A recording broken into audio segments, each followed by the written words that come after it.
প্রয়াত হলেন মানিকলাল দত্ত। তিনি ত্রিপুরা রাজ্যের বিশিষ্ট নাট্যকার এবং একজন প্রাক্তন শিক্ষকও ছিলেন।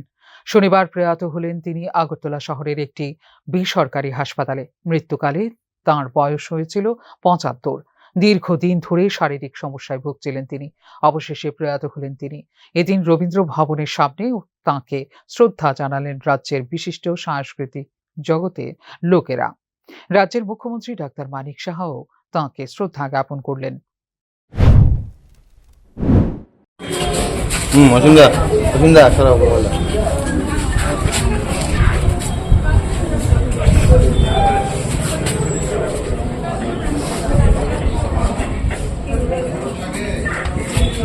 দুঃখের বিষয় আজকে যে আমাদের অত্যন্ত শ্রদ্ধেয় মানিক দত্ত মহোদয় পরলোক গমন করেছেন। আমি যা শুনলাম ওনার হার্টের প্রবলেম ছিল, আগেও দুটো স্ট্যান্ড নাকি আগেই বসানো ছিল। এমনিতে তো প্রায় প্রোগ্রামে আমি যখন যাই, যেহেতু আমার বিধানসভাতে উনি, এবং ওনার সাথে আমার আগের থেকে বহুদিন ধরে ওনার সাথে পরিচয়।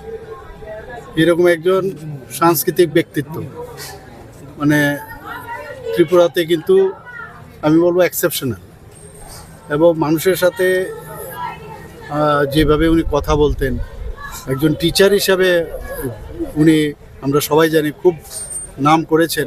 আমি যা শুনলাম বাংলা বিষয়ে উনি পড়াতেন, এবং সব মানুষের সাথে ওনার একটা হৃদ্যতা ছিল।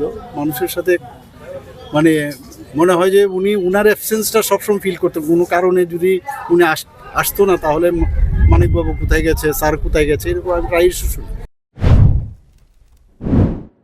প্রয়াতের পরিচিতি ছিল বিশাল। অমায়িক একজন মানুষ ছিলেন মানিকলাল দত্ত।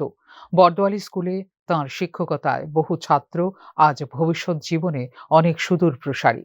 এলাকার লোকেদের কাছে তিনি ছিলেন সর্বজন শ্রদ্ধেয় একজন মানুষ। তাঁর প্রয়াণে শোকস্তব্ধ সকলেই। ফিউরো রিপোর্ট, নিউজ নাও।